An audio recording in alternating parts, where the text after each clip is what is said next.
Say it again? Huh? Can you tell us if that's right?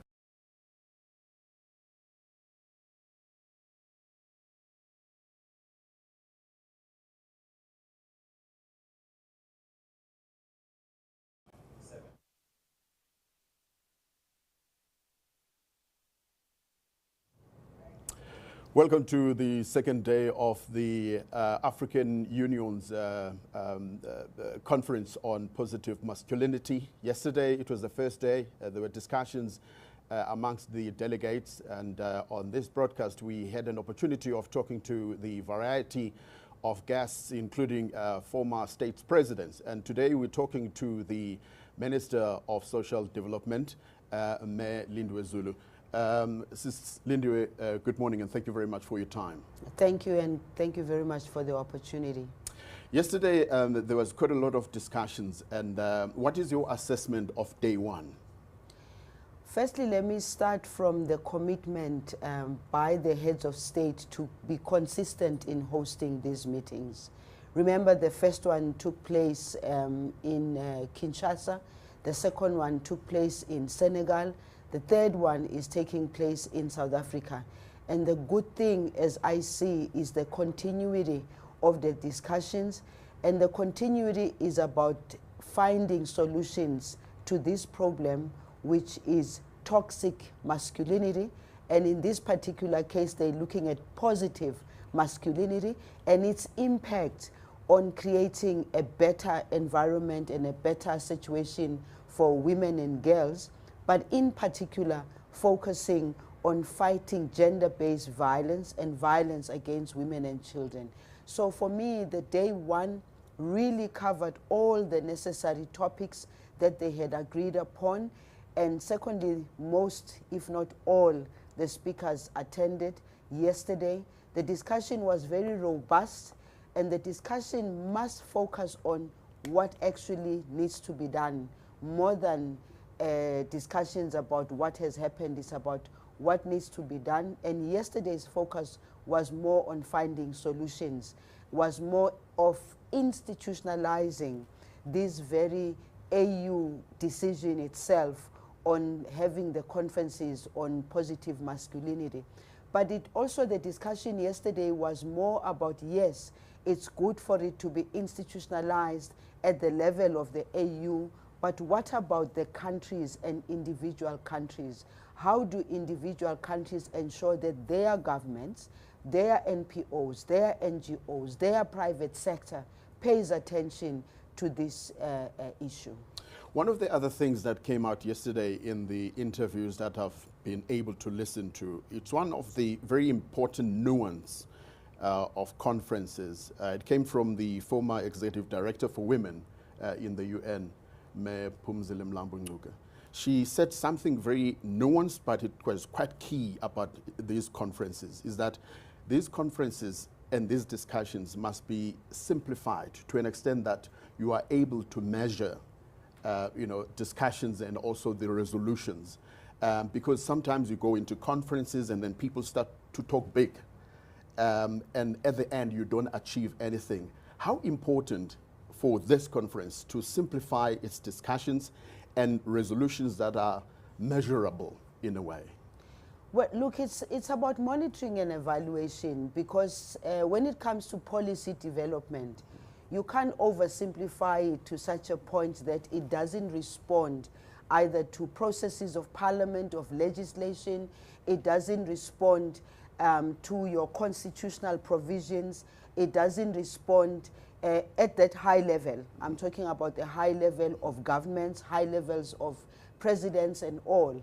But when it comes to now breaking it down to what needs to be done, that's where in the development of programs, we have to develop programs that are easily understood and also adopted by our people, because it's one point to have these fancy programs, and then when the programs are taken down to community level, when they are tested at community level, communities don't understand them, communities don't accept them, communities don't see them as something that is responding to their day-to-day needs and to the cries, in particular when you talk about gender-based violence and the violence against women and children.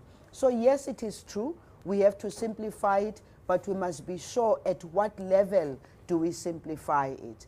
And also, as I indicated, that it's all about monitoring and evaluation. You develop the good policies, the good programs, and you implementation thereof. And the implementation thereof must be felt by the people. It mustn't be felt by us, the very same people who are developing them. So as a Department of Social Development, when we say the programs focusing on gender-based violence must be implemented house to house, street to street, community to community, but also they must be owned by the communities, because communities do have structures within their communities as to how they can hold each other accountable. So it's important to simplify, but you must then know at what level are you simplifying it and for what purpose are you simplifying it. There's also this false narrative of Africa as a continent, that Africa is a homogeneous place where people agree almost on everything. But obviously there have been some pushbacks in terms of the discussions and also what to write in the text of the conference. What have been some of the contrasts that you've been picking up on the discussions themselves? Look, Africa is a big continent made out of 54 countries, diverse in each and every country. I mean, take South Africa itself. There's diversity in South Africa within the country itself. And therefore, it's only natural that people come together, and in some instances, some want to sit in a corner and serve only their interests. But the issue of positive masculinity is something that has to unite ourselves as African people across the continent. And this must unite us, because the fight against gender-based violence is not just in one country. It's across the African continent. It's historical in a way, and patriarchy is one of the biggest challenges that we face across the African continent. So you would have sometimes issues of what must be in the text, and people look at how does that relate to their own situation, how does that relate to their own legislation, how does it relate to even their own culture, how does it relate to even to their own ethics and a whole range of things. That's where you'll find a problem, because, for instance, we have a problem where people don't want to refer to the LGBTQIA community, and therefore when you are wanting something of that nature, which is a very serious topic for us in South Africa, we are very progressive from a South African perspective. LGBTQIA community is protected by the Constitution, protected by a number of legislative pieces. But when you then have to discuss that with countries that are not very appreciative of it, then they don't want to see it. They don't even want, in fact, some countries don't even want to see the words gender-based violence. So you have to argue over such things. But the bottom line is this: gender-based violence is a problem in the entire continent. Gender-based violence is a problem in the whole wide world. And therefore, the other topic of discussion is, how do you say a positive masculinity? What is that? How do you define it? Yesterday, it was one of those issues where it was said it must be defined in a way that it must be understood in the African context. But while we do so, we must not then escape and want to describe it only in the African context, when in all honesty, it ends up being hidden in a number of things. Positive masculinity is about men standing up and saying, this is not going to happen in our name, that we should end violence against women and children.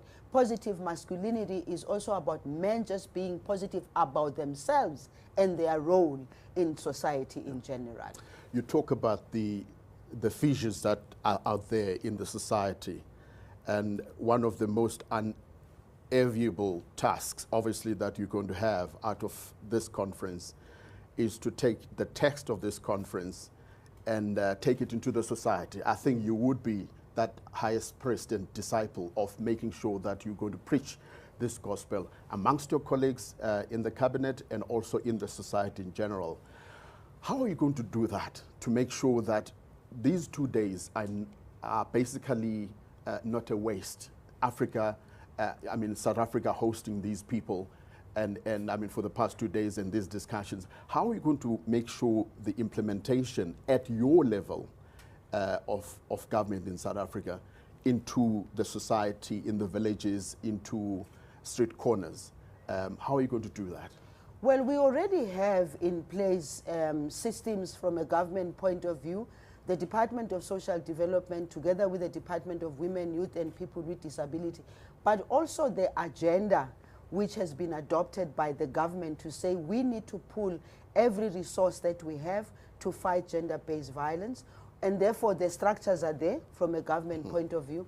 But secondly, the men that are attending here, the men who are attending here are the men who are active on the ground, from men who are traditional leaders, from men who are in men's organizations.